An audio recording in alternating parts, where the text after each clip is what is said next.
Movie शुरू होती है और हमें एक प्रेग्नेंट लेडी दिखाई जाती है जिसका नाम नतालिया होता है और तब ही उसकी डिलीवरी का टाइम भी आ चुका होता है और उस वक्त नतालिया की मदर अलीना भी उसके साथ होती है। नतालिया की तबीयत खराब होना शुरू हो जाती है और उसकी माँ फौरन उसे हॉस्पिटल ले जाती है, लेकिन रात काफी हो चुकी होती है इसलिए हॉस्पिटल में ज्यादा डॉक्टर अवेलेबल नहीं होते। लेकिन वहाँ पर एक नर्स होती है जो उसकी डिलीवरी कर देती है और नतालिया का बच्चा पैदा हो जाता है। लेकिन सब उस बच्चे को देखकर काफी हैरानो परेशान हो जाते हैं क्योंकि उन लोगों को उस चीज पर यकीन नहीं आ रहा था जो वो देख रहे थे, क्योंकि बच्चा पैदा होते ही हवा में फ्लाई करना शुरू हो जाता है। नतालिया भी ये देखकर काफी हैरान हो जाती है और वो अपनी मदर को कहती है कि हमारे यहाँ एक एंजल बच्चे की पैदाइश हुई है। लेकिन नतालिया की मदर एक समझदार और एक्सपीरियंस लेडी होती है और वो फौरन समझ जाती है कि बच्चा अब नॉर्मल है और ऐसा ही होता है क्योंकि वो बच्चा विदाउट ग्रेविटी पैदा होता है। वो लोग काफी पुअर प्रोटेक्टेड लोग होते हैं और फौरन हॉस्पिटल को छोड़कर चले जाते हैं, जबकि नर्स उन्हें काफी समझा रही होती है कि अभी उनके जाने का टाइम नहीं हुआ, लेकिन वो उसकी नहीं मानते और अपने घर आ जाते हैं। जब वो लोग घर आ जाते हैं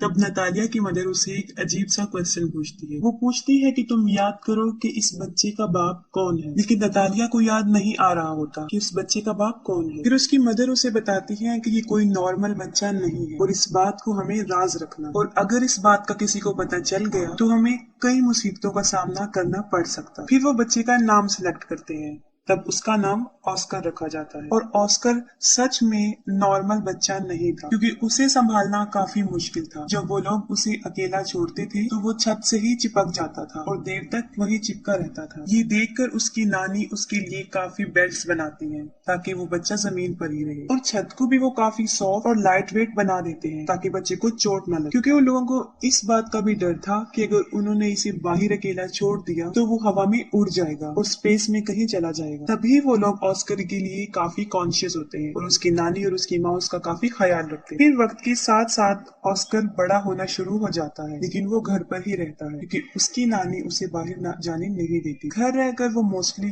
टीवी पर सुपरमैन के कार्टून्स देखा करता था और वो खुद भी ये इमेजिन करता था कि वो भी एक सुपर हीरो है। फिर ऑस्कर कई दफा अपनी मदर नतालिया से ये पूछता है कि वो लोग उसे बाहर जाने क्यों नहीं देते, लेकिन वो उसकी बात को इग्नोर कर देते हैं। ऑस्कर खिड़की से बाहर कई दफा लोगों को देखता रहता था और अपने जैसे बच्चों को भी जो स्कूल जा रहे होते हैं, और हसरत भरी निगाहों से खेलते हुए बच्चों को देखता था और आजाद जिंदगी को बहुत मिस करता था। वो ये सोचता था कि वो शायद हमेशा के लिए यहाँ कैद में रहेगा। फिर एक दिन ऑस्कर घर के इस कैद से तंग आकर खिड़की से बाहर जाने की कोशिश करता है, लेकिन उसकी नानी उसको देख लेती है और वो काफी गुस्से में आ जाती है। ये इंसिडेंट देखने के बाद उसकी नानी सारी विंडोज को सील कर देती है और ऑस्कर को समझाती है कि वो कभी भी इस घर से बाहर नहीं जाएगा, ना उन बच्चों की तरह जो स्कूल जाते हैं, और वो घर पर ही रहकर पढ़े। ये सुनकर ऑस्कर की मदर काफी गुस्से में आ जाती है और कहती है कि कब तक हम इसको इस कैद खाने में रखेंगे, एक ना एक दिन इसने बाहर जाना है। फिर ऑस्कर की मदर उसके लिए एक जैकेट लेकर आती है जिसकी पॉकेट्स में वो 2 पत्थर रखती है ताकि वो उड़ ना सके। वो अपनी मदर की बात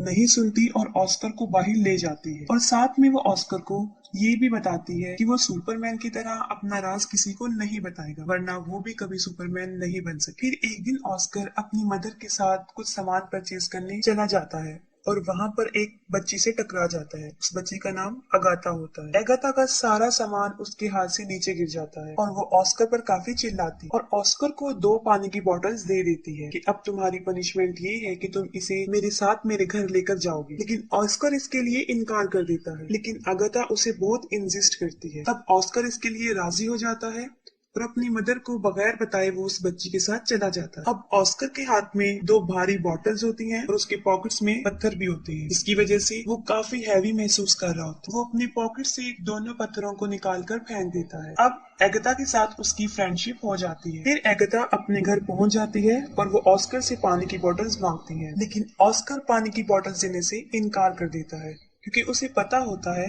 कि अगर उसने ये पानी की बोतल उसे दे दी तो वो हवा में उड़ जाएगा। क्योंकि एगाथा ना समझ होती है और वो ऑस्कर से बोतल छीन लेती है। जैसे ही वो ऑस्कर से बोतल लेती है वो हवा में उड़ जाता है। वो जगह चारों तरफ से काफी बंद होती है, इसलिए ऑस्कर ज्यादा ऊंचा नहीं उड़ता। एगाथा ये देखकर काफी हैरान हो जाती है और चिल्लाकर उसे सुपरमैन कहती है। ऑस्कर उससे हेल्प मांगता है। ये सुनकर एगाथा फौरन अपने रूम में जाती है और अपना एक पिंक कलर का बैग उठाकर लाती है जो पत्थरों से भरा होता है। और उनका आइडिया ये था कि इन पत्थरों को वो अपनी पॉकेट्स में रखेगा, जो कि एक अच्छा आइडिया था। उनका ये प्लान अच्छा साबित होता है और ऑस्कर नीचे आ जाता है। फिर उनकी गहरी दोस्ती हो जाती है। फिर ऑस्कर एगाथा को कहता है कि तुम प्रॉमिस करो कि इस बात को सीक्रेट रखोगी और किसी को नहीं बताओ। और दूसरी तरफ ऑस्कर के गायब होने की वजह से उसकी मदर और उसकी नानी काफी परेशान होती है। वो उसे काफी ढूंढती है और वो ये सोच लेती है कि वो शायद हवा में उड़ गया है, क्योंकि जो पत्थर उसकी मदर ने उसकी पॉकेट में रखे होते हैं वो उन्हें जमीन पर गिरे हुए मिलते हैं। फिर ऑस्कर उसी बैग के साथ जो एगाथा ने उसे दिया था घर आ जाता है और अपनी मदर को एगाथा के बारे में बताता है। फिर उसकी मदर उससे पूछती है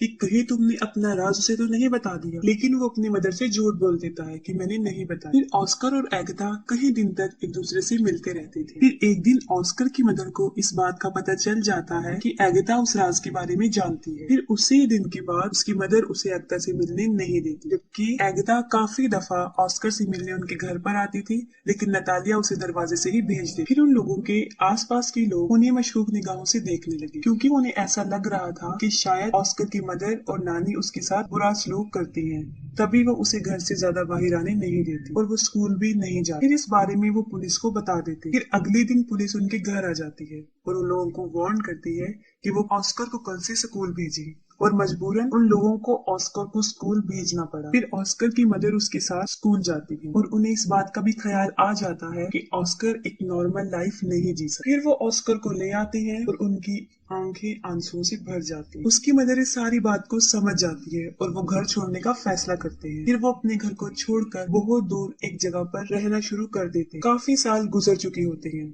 अब ऑस्कर भी जवान हो जाता है, उसकी मदर काफी ओल्ड हो जाती है और उसकी नानी की डेथ हो जाती है। और ऑस्कर के पास अब तक वो बैग होता है जो एगाथा ने उसे दिया होता है। वो उस बैग को कभी भी अपने से दूर नहीं करता था, इवन कि सोते वक्त भी वो उसे अपने साथ लेकर सोता था। लेकिन आज भी उसका लाइफस्टाइल जीने का वही तरीका, घर में रहकर ही वो जिंदगी गुजारता और उसकी जिंदगी सीक्रेट पर ही चल रही होती। ऑस्कर की मदर और वो एक दूसरे का बहुत ख्याल रखते थे। ऑस्कर अब अपनी जिंदगी से फेड अप हो गया था। इस राज को छुपाते हुए वो काफी तंग आ चुका है। फिर वो सोचता है कि अगर दुनिया को उसके बारे में पता चल जाएगा तो वो थोड़े ही वक्त में पूरी दुनिया में मशहूर हो जाएगा, जैसे उसका आइडियल मैन सुपरमैन, और उसके ऊपर बहुत से लोग किताबें भी लिखेंगे। लेकिन उसकी मदर ऐसा कुछ नहीं चाहती। लेकिन उसकी मदर उसे समझाती है कि ऐसा कुछ नहीं हो, क्योंकि उसकी मदर को ऐसा लगता था कि अगर दुनिया को इस राज का पता चल गया तो वो उसे खो देगी। फिर वो अपनी माँ की खातिर सब्र कर लेता है, लेकिन फिर उसका सब्र खत्म होना शुरू हो जाता है और एक दिन वो अपनी मदर को बगैर बताए घर से बाहर चला जाता है। फिर वो एक मैजिक शो में चला जाता है जहाँ लोगों के टैलेंट को दिखाया जाता है और वो पहली मर्तबा अपने टैलेंट को दिखाने वहाँ चला जाता है। फिर उसी रात वो शो हिट हो जाता है और उसकी माँ भी वो शो देख लेती है। इस मामले में ऑस्कर की मदर बेबस थी।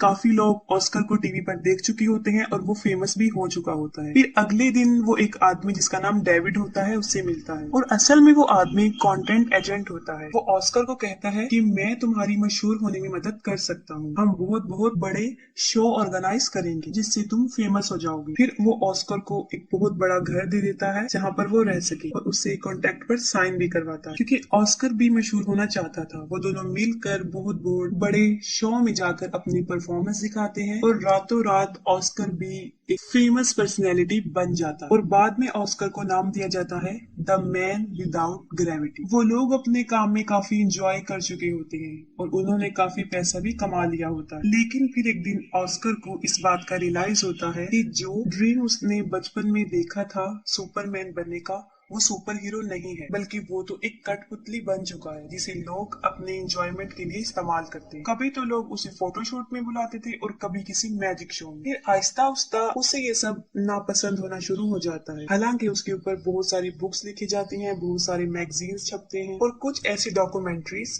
जिसमें उसकी नानी और उसकी मदर को काफी बुरा प्रेजेंट किया, जिससे ऑस्कर को काफी बुरा लगा। और फिर एक आखिरी शो होता है जिसमें उसे एंजल का कॉस्ट्यूम पहनाया जाता है, जो उसे बहुत बुरा लगता है। वो कहता है कि मैं कोई एंजल नहीं हूँ। उसे काफी गुस्सा आता है और वो शो में ही लोगों को बुरा भला कहना शुरू कर देता है। फिर वो अपनी मदर को कहता है कि वो ये सब कुछ छोड़ने का फैसला कर चुका है। फिर वो अपने एजेंट को कहता है कि बस मेरा काम यहीं तक था, मुझे अब मशहूर नहीं हूँ और मजीद वो ये काम नहीं करेगा। उसका एजेंट उसे समझाता है कि तुम इसे ऐसे नहीं छोड़ सकते, लेकिन ऑस्कर इन सब से तंग आ चुका होता है। वो कहता है कि तुम लोगों को जाकर ये कह दो कि द मैन विदाउट ग्रेविटी मर चुका है या हवा में कहीं पर उड़ गया। फिर वो अपनी माँ को भी गुड बाय कह देता है क्योंकि वो एक अलग जिंदगी जीना चाहता है। और अगले दिन न्यूज पर ये खबर आ जाती है कि द मैन विदाउट ग्रेविटी मर चुका है और बहुत से लोग उस पर तरह तरह के क्लेम करते हैं। ऑस्कर की माँ अब अकेली रहना शुरू हो जाती है और कई विजिटर्स ऑस्कर के बारे में पूछने उनके घर आते जाते थे, लेकिन वो कुछ भी उन लोगों को नहीं बता। और फिर काफी साल गुजर जाते हैं। फिर ऑस्कर की मदर की भी डेथ हो जाती, लेकिन ऑस्कर अभी तक जिंदा था।